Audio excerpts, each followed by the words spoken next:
So breaking news, Tulsi Gabbard has been confirmed as the next Director of National Intelligence. A subcommittee on DOGE goes off the rails this morning, and Democrats suffer another loss, this time in court. We're going to get to these stories and more in this video, but let's start with the official announcement in regards to Tulsi Gabbard. All right, we have breaking news now. We have been watching, monitoring while that hearing was going on DOGE. We will get right back to it. But for now, Tulsi Gabbard has enough votes to become the next Director of National Intelligence. This would be the 14th member confirmed of Trump's choices for the cabinet. 6 more to go. I understand that as the count that we are working with. So the final tally on her confirmation was 52 to 48, and the only Republican that voted no, which is no surprise, good old Mitch McConnell, which I always say should have retired 20 years ago. Of course, I'm going to show you some receipts here. Let's take a look at this clip. This is Mitch McConnell. He's in a wheelchair with a boot around his foot coming out of Capitol Hill. Let's look at that now.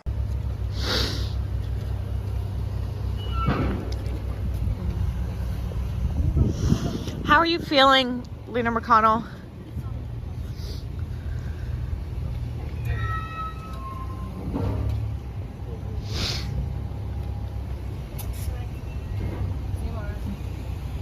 So, of course, the question is, why would Mitch McConnell vote no?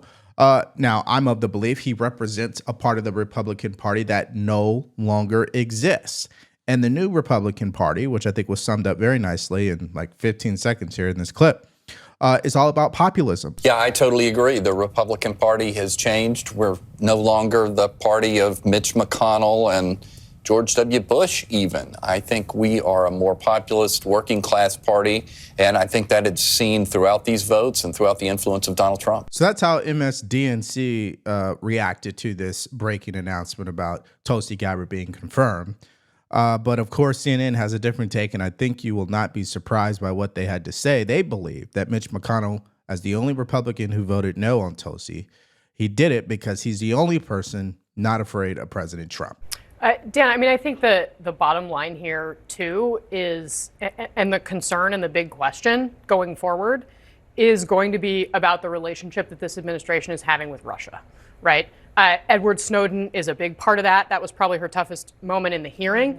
But that's what ties all of these questions together, right? And we're just learning, in fact, this just crossed here at CNN, that Trump says he and Putin had a productive phone call.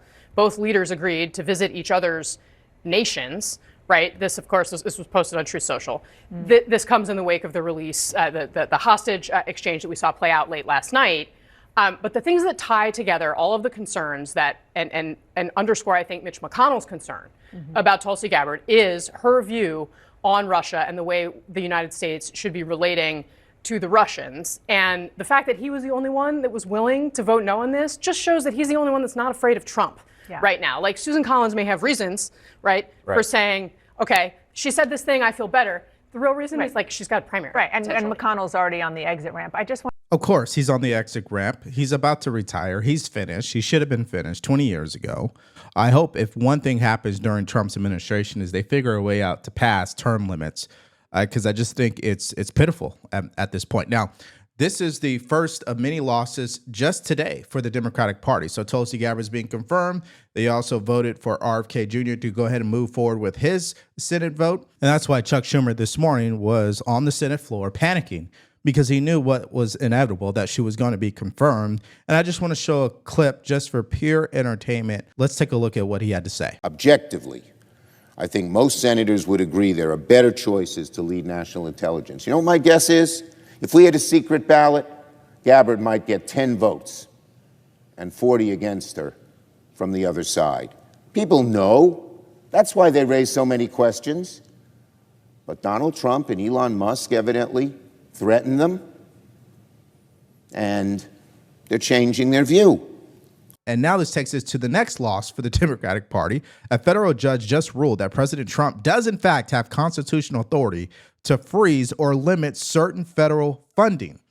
This comes because, remember, he put freezes when it came to funding aid around the world because there was a lot of fraud, waste, and abuse.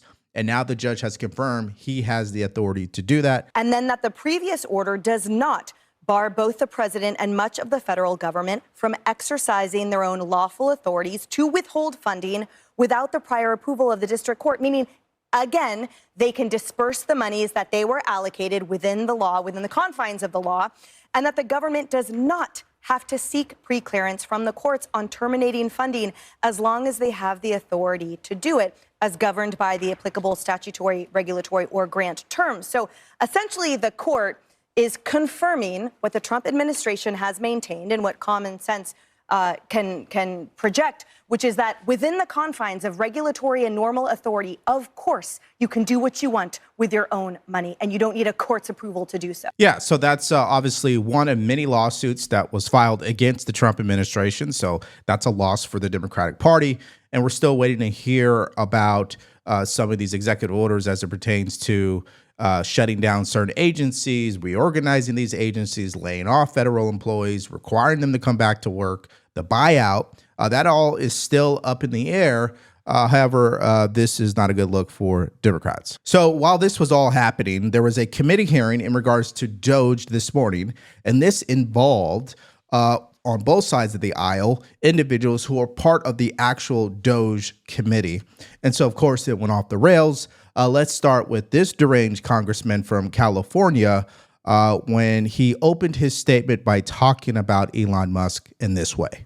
Now, I find it ironic, of course, that our chairwoman, Congresswoman Green, is in charge of running this committee. Now, in the last Congress, Chairwoman Green literally showed a dick pic in our oversight congressional hearing. So I thought I'd bring one as well. Now, this, of course, we know is President Elon Musk. He's also the world's richest man. He was the biggest political donor in the last election. He has billions of dollars in conflicts of interest, and we know that he is leading a power grab, also abided by and encouraged by Donald Trump and, of course, the chairwoman, Congresswoman Green. Okay, so it just shows you how immature and how they have zero credibility. They provide no substance to this debate whatsoever because they choose to personally attack the people that they don't like, instead of actually speaking the language of what American voters really want to hear. That's the huge mistake that they're continuing to make. Let me show you another example of how ridiculous they have become. Here is Congresswoman Stansbury, who starts to hyperventilate about DOGE's attempt to hack the Treasury payment system. But because this is the Oversight Committee, let's do a little bit of oversight. For the last several weeks, I've been talking to Treasury and OMB officials to try to get to the bottom of why Elon Musk and his team are trying to hack the Treasury payment system, because this is a completely nonpartisan system that literally just pays the bills of the federal government. So why are they so eager to hack this system? And I have to say that over the last several weeks, we have literally received thousands of calls in every single congressional office. In fact, we know that our friends across the aisle are also receiving these calls because this system pays the bills of the U.S. government. It pays our soldiers. It pays for the work that we do overseas. It pays your Social Security benefits. It pays your tax refunds. So why is Elon Musk and his hackers trying to access that system? Now, while they're so emotional in trying to debate this entire issue, I just want to provide some common sense, logical rebuttals to what she was saying. I'm going to show you the receipt. This was dated January 16th of 2025. Chinese hackers access Yellen's computer in U.S. Treasury breach. So while they're melting down over Elon Musk and DOGE doing an audit, you didn't hear a peep from them when China hacked into our actual Treasury system. And this report goes on to say that U.S. Treasury Secretary Janet Yellen, not Secretary Employee or Secretary of Treasury Assistant, no, the U.S. Treasury Secretary was hacked. And unclassified files were accessed as part of a broader breach of the Treasury Department by Chinese state-sponsored hackers. The computers of two of Yellen's lieutenants, and the hack, which was labeled by Treasury then, was called a major incident. It also happened in December when Chinese state-sponsored hackers breached the department's computer security guardrails by compromising third-party cybersecurity service provider. So that's a key piece of information the left always wants to leave out. And what they're also trying to do is now say that everything that Elon Musk and President Trump is saying is a lie because they have yet to provide any evidence that there has been fraud. We begin tonight, keeping them honest, with the extraordinary claims of government fraud by the president and similar claims of maximal transparency by Elon Musk, but little evidence of either to back it up. In fact, strong evidence to the contrary from Musk's contention that he and his DOGE team are doing what they do in a way that, quote, maximally transparent. He said that in the Oval Office, wearing a ball cap and T-shirt with one of his kids nearby. He and the president, who yielded the stage to him for minutes at a time, both speaking at length with reporters. The president, who's now facing a string of court cases surrounding his and Musk's actions, addressed concerns that he would defy court orders, saying he, quote, always abides by the courts. So let me get this straight. First, the left-wing media and Democrats claim that there is no evidence of fraud, waste, and abuse. That's what he's pushing at this point. Secondly, that President Trump was going to defy the orders from the judge. Remember that? They were pushing that all last week. And now that he came out and said, no, we'll just appeal it, they have nothing to say. I mean, you cannot hate the media enough. I mean, they're just sick in the mind. And I don't even think they can help it. I mean, they would rather be wrong if it meant that they were disagreeing with Trump. I mean, that's what it is for them right now. It's almost a mental disease. Now, here is former Governor Sununu, who's on that same panel, and he makes Anderson Cooper snap because he gives him the brutal truth. It was surreal, but I got to tell you, I know what you're not showing here. Musk gave 7 specific examples off the top of his head of where the corruption and fraud were. I know you didn't play the clips. He was talking about a contractor that had a 3-month contract. He was paid for 20 years. He was talking about welfare benefits that were being paid to someone that was technically 150 years old. He was talking about line items in the Treasury that had no justification. There's no any he doesn't present any actual evidence. Well, he's standing there in the Oval Office. Do you expect him to come in with 10,000 pages? And I have to be clear, to complain about this administration about transparency, when this president takes open questions on a daily basis, yet Joe Biden didn't show up for a press conference this 6 months, is insane. Well, these guys are being extremely transparent. They don't have to sit there and take the questions, but they do. It's 23 days in here, guys. 23 days. You're talking about $2.3 billion that was saved last year. These guys are saving $2.3 billion a day. Right, but it's incredible. That's what they're saying. But where's the proof? You're waiting. You're not going to be satisfied till he shows up with 10,000 pages. But about 10,000 pages. He's giving very specific things, yes, but he's not actually giving any evidence of that. It's all going to come because what they also said was, if we have to go to Congress, we'll go to Congress. Right, but we'll show where it is. Some of the details that have come out, like the $59 million spent on luxury hotels, it's actually not. Talking about the FEMA money that was abused for migrants. Yeah. FEMA money for migrants, that's okay now? No, I'm not saying it's okay. I'm not saying it's okay. Don't put words in my mouth. So would you stop that? Would you stop that process? Don't be a dick. The portrayal, what I'm saying is the portrayal. Yeah, of course, Anderson Cooper has no answer in regards to $59 million for migrants because remember, they said that wasn't happening, right? They claimed FEMA wouldn't do anything like that. They never diverted funds. That obviously has been proven to be a lie at this point. So that's number one. And secondly, with 23 days in, with the amount of money that they are saving, you'd think there'd be some level of neutrality, right? Hey, you know what? It is good that they're looking at ways to save the taxpayer money. I will criticize this, but I will also acknowledge that they can't even do that. And I'll just add, I give him credit for this. He said, look, we're going to make mistakes. He said, we're not going to bat 1,000 here. We're going to make mistakes, and we should be held accountable to those mistakes. But the fraud and waste and corruption is so deep and so rampant, it's going to take time. He's not going through a ledger on a $1 million business. He's going through trillions of dollars here. But if it's going to take a long time, say it's going to take a long time. Don't say we've already found this many $1 billion and then not prove it. Would you rather wait him for 18 months and say, oh, and by the way, we didn't talk to you. We didn't tell you anything we were doing, but here's our final result. He's giving us a day-by-day analysis of what's happening. I don't know how much more transparent you can be.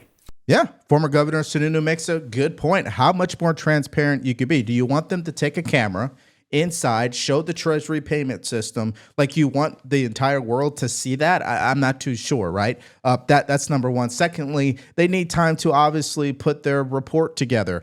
Right now, what they're doing is investigating. They are reviewing. They are notating. They are advising. But sooner or later, there will be an official report with the supporting documentation. You would think at a minimum politically, they would get behind that. But no. They have Elon derangement syndrome, and it's going to kill them. Now, here's an example of that derangement syndrome, because even though Elon Musk in the Oval Office in front of the entire world said, hey, you know what? We will get some things wrong, and you guys are more than welcome to correct this. I think that is a mature statement. I'm sure you would agree. But look at Jasmine Ghetto Crockett's reaction. If you are trying to conduct audits and figure out where the waste, fraud, and abuse is, I don't know why you would go to some tech guy. In fact, it was only techies that were sitting there at inauguration. We didn't have auditors. I would welcome auditors to come in and do forensic audits. In fact, he sat there in the Oval Office yesterday and he admitted that he was lying and he was using his propaganda machine to do it when he said that we sent millions of dollars to Gaza for condoms. That was a lie. So let me tell you something. The gentlelady's time has expired. It's time for the us gentlelady's to do our time job has expired. and rein in this rogue actor known The as gentlelady's Elon time Musk. has expired. I now recognize the gentleman from Missouri, Mr. Burleson. Well, I can't say I'm shocked by how she feels about Elon Musk. And of course, hindsight 2020, yeah, I would let forensic auditors come in and look at everything. Sure you would, okay? We are not going to buy that whatsoever. Now, here's Scott Jennings this morning talking about transparency, that Elon Musk has been transparent. And the media has totally taken the bait on this entire narrative. No. They are not transparent. Again, do we need to remind them what happened over the past 4 years with Joe Biden in regards to transparency? I don't think so. But here's what Scott Jennings had to say. Elon Musk, who doesn't need to do this, has, he could be doing anything else. He's got companies. He's the richest guy in the world. People don't need to do this. It's not like has decided to give his own time to a government of a country that he loves, that has given him all this opportunity. I take him at his word that he wants to be transparent, that he invites transparency. Obviously, everybody in the English-speaking world media is looking into him every single day. I would have no fear if I were him about Congress. He hasn't been asking questions and looking into it. I think they are. The definition of it is he's not been on the front end of this so far. He's not been transparent. I mean, there may be. They are making routine announcements about the things they are finding, and they are inviting questions about the things they are finding every single day. But by definition, he's not being transparent. They're not providing data for the things that they say that they have found evidence of. They just aren't. The White House has provided. You can make announcements, and he also did admit that he actually. So you just don't believe it. I mean, they are providing information. You just choose not to believe that it's true. Well, she absolutely doesn't believe it. It wouldn't matter if they did provide documentation. Now, they already have an X account that shows everything that they're doing. Again, you want to bring a camera into the actual building itself? I don't think we want that. But anyways, it wouldn't matter because their bias is so strong. They can't tell the actual difference between what is real and fake in their minds. Now, the one thing that he did highlight is that Congress will eventually catch up here, okay? 3 branches of government, they always seem to forget that. Right now, the executive branch is doing exactly what it was elected to do. And sooner or later, the judicial branch will need to catch up. That's just the way that it works. But they are so shook by how fast this is going that they are just overreacting on every little thing. I don't think anyone should just believe that it's true. Do you think that people have taken kickbacks of tens of millions of dollars from USAID? Here's what I think. Do you believe that? I think every year.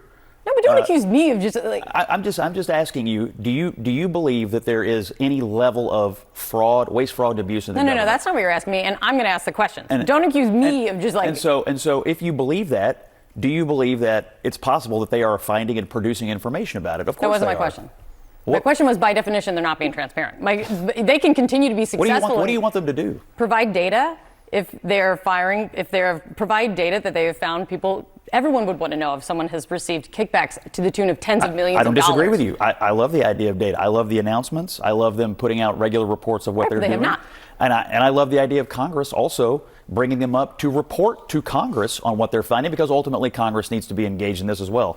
I have no problem with that, and I don't think they do either, and that's what I heard in his press conference yesterday. Now, I'm the type of person that once I continue to hear someone disagree, it just motivates me even more to go do research so I can debunk it.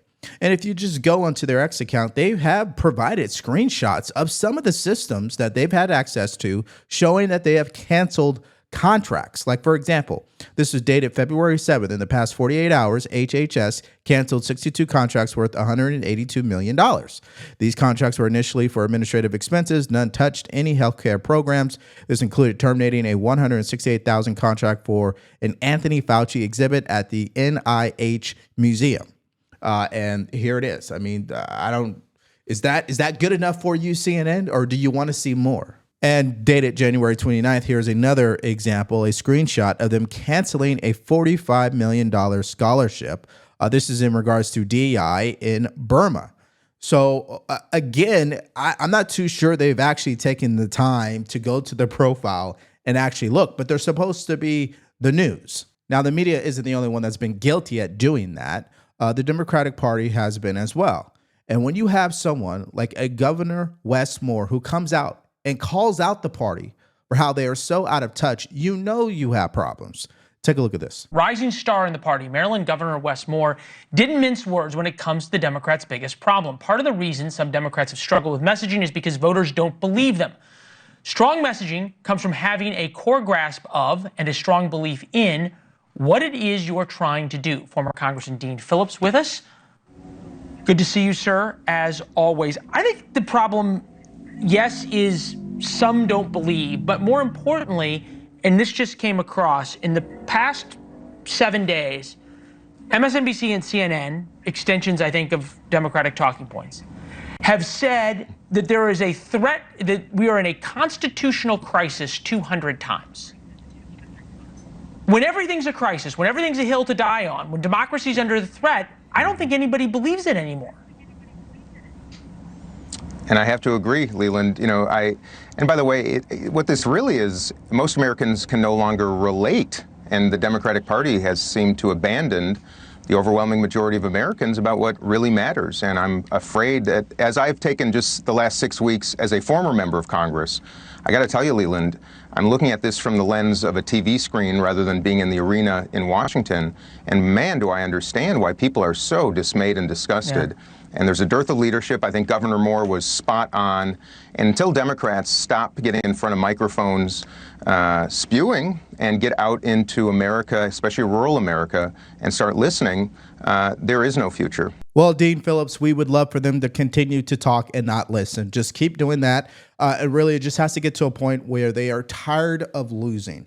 I'm not tired of winning. I'm sure you're not tired of winning. And I would love for the Trump administration to keep up with this momentum. We definitely need Congress to catch up. They need to actually pass laws that support the executive orders that have come from President Trump. And that's when we know the nail is truly in the coffin. Now, this brings me to the question of this entire video, which is, do you believe Elon Musk and President Trump and DOGE in general, they have been transparent with what they've been doing?